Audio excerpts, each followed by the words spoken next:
출애굽기 1장 1절로 11절까지만 함께 볼 텐데요. 길지 않기 때문에 우리 함께 출애굽기 1장 1절에서부터 11절까지 우리 다 같이 읽겠습니다. 야곱과 함께 각각 자기 가족을 데리고 애굽에 이른 이스라엘 아들들의 이름은 이러하니 루벤과 시므온과 레위와 유다와 이사갈과 스불론과 베냐민과 단과 납달리와 갓과 아셀이요 야곱의 허리에서 나온 사람이 모두 70이요 요셉은 애굽에 있었더라. 요셉과 그의 모든 형제와 그 시대의 사람은 다 죽었고 이스라엘 자손은 생육하고 불어나 번성하고 매우 강하여 온 땅에 가득하게 되었더라. 요셉을 알지 못하는 세왕이 일어나 애굽을 다스리더니 그가 그 백성에게 이르되 이 백성 이스라엘 자손이 우리보다 많고 강하도다. 자, 우리가 그들에게 대하여 지혜롭게 하자. 두렵건대 그들이 더 많게 되면 전쟁이 일어날 때에 우리 대적과 합하여 우리와 싸우고 이 땅에서 나갈까 하노라 하고 감독들을 그들 위에 세우고 그들에게 무거운 짐을 지워 괴롭게 하여 그들에게 바로를 위하여 국고성 비돔과 라함셋을 건축하게 하니라. 아멘. 여러분, 이 출애굽기는요 구원에 대한 책입니다. 그래서 사실 출애굽기는 소망과 희망이 있는 책입니다. 이스라엘 백성들이 애굽에서 핍박을 받고 고난 속에 있었지만 하나님께서는 그들을 기억하시고 이 애굽에서 나오게 하셨어요. 뿐만 아니라 약속의 땅 가나안 땅까지 하나님은 인도하셨습니다. 그 책이 그것을 보여주는 것이 바로 출애굽기입니다. 특별히 오늘 우리가 읽은 출애굽기 1장은 고난과 핍박 속에서도 역사하신 하나님을 잘 보여주고 있습니다. 1장에서 13장까지의 무대가 어디냐면 애굽이에요. 이 애굽은 이스라엘 백성들이 고난을 받는 현장이었습니다. 영적으로 지금 오늘날 우리에게 말한다면 세상을 말하는 거예요. 우리가 살아가고 있는 이 세상, 애굽이었어요.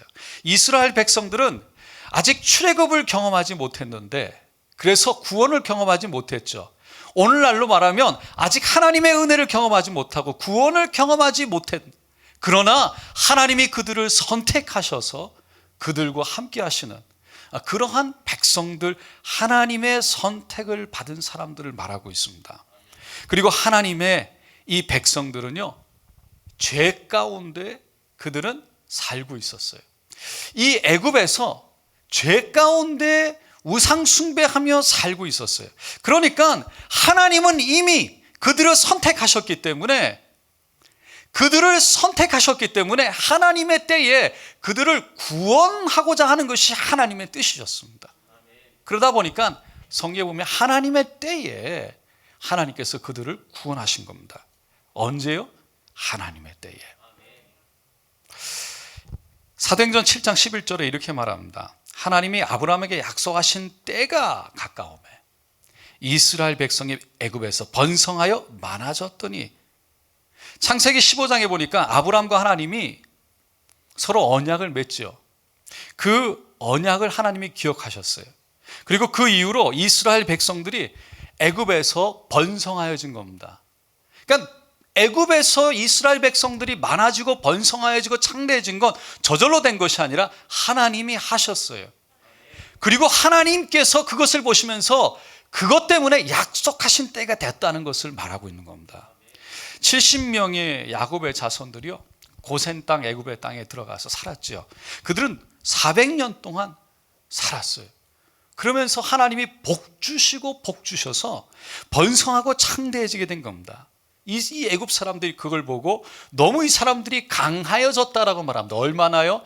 우리보다 더 숫자가 많아지면 우리가 감당할 수 없겠다는 거예요. 이제 나라를 스스로 세울 수 있을 때가 됐다는 거예요. 그러니까 하나님은 애굽 사람들을 통해서 핍박을 시작하시죠. 근데 그 하나님의 때의 구원은 다시 얘기를 하면 그 구원의 역사의 시작은 핍박을 통해서 시작되는 거예요. 고난을 통해서 시작되는 거예요. 아픔을 통해서 시작되는 거예요.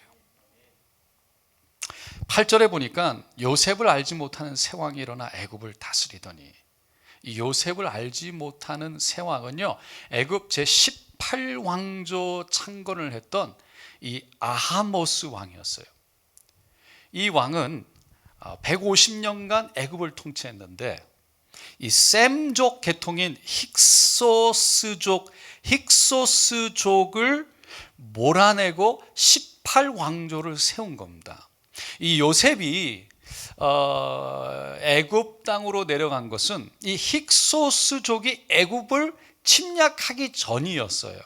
그러니까 제12왕조 때 애굽으로 팔려갔는데, 이 애굽이 12왕조부터 13, 14까지 어떤 일이 있었냐면 12때는 남과 북으로 갈려져 있었어요. 그런데 이 13, 14때 죄송합니다. 12때 이게 하나로 합쳐지면서 중왕조 시대를 이뤘다가 13, 14때 다시 나눠지면서 서로 싸우는 가운데 이 왕국이 애굽이 약해졌어요. 그때 이 힉소스 왕족 세력이 약해질 때 이 14조부터 17조 왕조까지 힘들어질 때, 그때 이 아하모스라는 사람이 들어와서 힉소스족을 다 내보냅니다. 그리고 힉소스족과 함께 이스라엘 백성들을 같이 취급했던 거예요. 힉소스족은 결국은 이 18왕조 창건자 아하모스에 의해서 퇴출이 되고, 그때 태어났던 사람이 모세입니다. 이 요셉을 알지 못하는 왕이 나타난 시기가 조금 전에 읽었던 사도행전 7장에서 말하는 것처럼 하나님께서 아브라함을 불러서 약속하신 것을 기억하고 이스라엘 백성들의 숫자가 많아졌을 때라고 말합니다. 그러면서 새 임금이 애굽 왕위에 올랐을 때라는 거예요. 그 새 임금이 올라서 어떤 일을 했습니까? 중노동을 하게 하고 국고성 비둠과 그리고 라암셋을 세우게 하고, 그리고 산파를 통해서 모세가 태어났을 때 아들이 태어나면 죽이라고 얘기하고, 세 번째가 나일강가에 아들을 태어나면 던지라고 한 거예요. 죽이라고 한 거예요. 이러한 바로왕의 핍박의 정책에도 불구하고 이 이스라엘 백성들은 더 번성하여지고 더 강하여지고 많아졌다고 성경은 말합니다. 그리고서는 하나님은 이스라엘 백성들이 더 이상 애굽에 있지 않도록 바로의 왕을 다급하게 하고 더 이스라엘 백성들을 힘들게 하면서 이스라엘 백성들이 그때 하나님 앞에 부르짖게 한 거예요.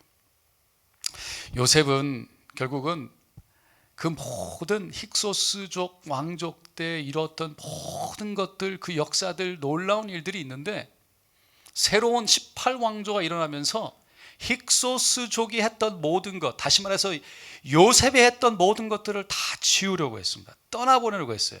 그러니까 새 왕조는 그 요셉을 잊어버리고 그 위대함을 잊어버리고 이스라엘 백성들을 노예시키려고 했던 거죠.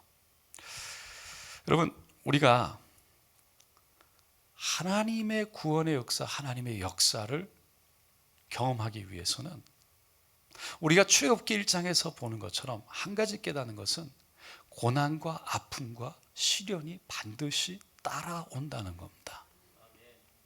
하나님의 구원의 역사가 있기 위해서는 예수님의 시련의 역사, 그 아픔과 고난과 십자가의 돌아가심이 있었기에 부활이 있었던 것처럼 하나님의 역사는요, 고난과 아픔을 통해서 시작되어진다는 거예요.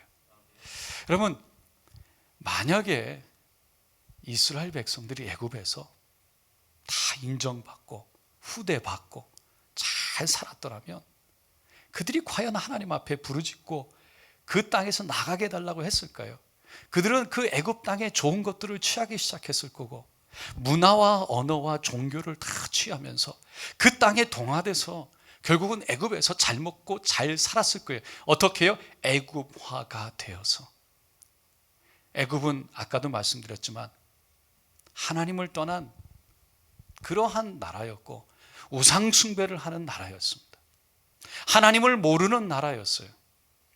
그런데 하나님께서는 그 이스라엘 백성들을 선택했기 때문에 그냥 거기에 내버려 둘 수가 없어서 구원하시기 위해서는 그런 아픔을 허락하셔야 됐던 거예요. 여러분, 우리가 편안할 때는요, 하나님의 역사를 잘 보지 못하는 것 같습니다. 편안할 때는 다 좋아요. 그런데 아플 때, 고난이 있을 때 우리는 하나님의 역사를 경험하게 되는 거예요. 왜? 건지시는 하나님의 손을 그때야 보게 되니까. 그래서 우리가 생각지도 못하게 어떨 때는 악한 사람들이 우리를 들고 일어나서 그 모습 때문에 우리를 겸손하게 만들기도 하고, 최악의 환경 가운데 정말 어떻게 할 줄 몰라가지고 그냥 눈물로 그냥 하나님 앞에 부르짖다가 쓰러져 지치기도 하고, 가정의 어려움, 다른 사람들에게 배신을 당하는 어려움, 또 다른 사람들에게 스트레스를 받는 그런 어려움들을 다 통해서 혼자 울기도 하시고, 혼자 하나님 앞에 가슴치기도 하시고, 때로는 혼자 외롭게 하셔서 그 어느 누구도 의지하지 못하고 하나님만 바라보게 하시는 그 과정들을 지나가게 하신다는 거예요. 숨이 꽉 막힐 때가 있죠. 억울하고 고통스럽고 눈물 뺄 때, 이유 없이 가정의 어려움이 올 때, 우리는 그때 하나님이 역사하시는 손길을 그래서 기대할 수 있어야 된다는 거예요. 그래서 그것이 하나님이 그것을 통해 일하신다고 믿어야 된다는 거예요. 왜? 하나님은 출애굽하기를 원하시기 때문에. 출애굽이란 뭘까요? 애굽에서 나가는 겁니다. 그 땅은 지금 말하면 세상을 말하는 것이고, 죄가 있는 것이고, 우상 숭배가 있는 것이고, 하나님을 모르는 곳이에요. 그러한 곳에서 떠나야 된다는 거예요. 출애굽이라는 것은 그래서 떠나는 거예요. 내가 가지고 있는 것을 내려놓는 거예요. 나의 욕심을 내려놓는 거죠. 나의 죄를 내려놓고 떠나는 거예요. 영적으로 말하면 결국은 욕심과 죄에서 떠나는 겁니다. 하나님은 우리가 변하기를 원하세요. 제가 우리 교회를 가만히 생각해 보니까 참 하나님이 우리에게 많은 복을 주셨어요. 할렐루야. 많은 성도님들과 부족함이 없는 은혜들을 주셨어요. 정말 우리 교회 같은 교회가 없어요.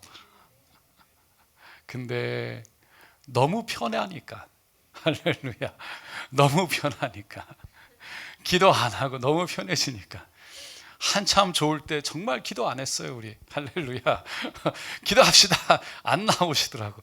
근데 하나님께서 힘들게 하시는 거예요. 흔드시더라고요. 그러니까 우리가 마음이 아프잖아요. 그러니까 돌아보게 되고, 우리가 잘못했나? 교만했던 것을 내려놓게 되고, 이게 하나님의 은혜인데, 하나님께 엎드려서 하나님만 바라보게 되고, 얼마 전에 산불이 일어나서 이 시드니의 아름다운 자연을 무색해 하고, 홍수가 나서 뭐든 불은 꺼지는데 계속 어려움이 있고, 그런가 싶었더니 코로나가 와서 모든 것이 다 그야말로 초전박살. 그 전에 이미 동성애 합법화되고, 이 나라가, 여러분, 깨어있는 사람들이 일어나서 하나님 앞에 나와야 되는데, 정말 안타까운 것은 목사님들이 그래요. 한국도 그렇고, 옛날 같으면 이런 코로나 같은 게 일어나면 두려운 마음이 생겨가지고 더 교회가 부흥을 하고 하나님께 나오는 경우가 더 많은데, 요즘에는 두려움도 없고 백신만 믿고 있다는 거예요. 백신만 믿는데, 백신이 나오기를 기도해야 되죠. 그런데 그 뒤에 계신 하나님을 볼 수 있어야 되는 거예요.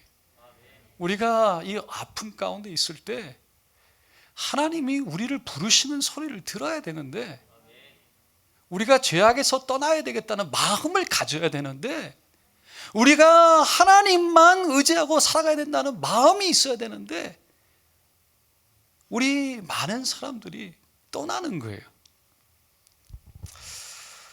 여러분, 우리가 이런 경우에 어려움이 올 때 그래서 하나님의 뜻이 어디 있는가를 생각해야 돼요.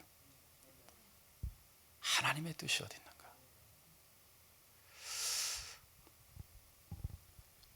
하나님의 뜻이 우리 교회를 향한 하나님의 뜻뿐만 아니라 조금 더 넓게 보면요, 우리 그리스도인들을 향한, 기독교인들을 향한 하나님의 뜻이 어디 있는가?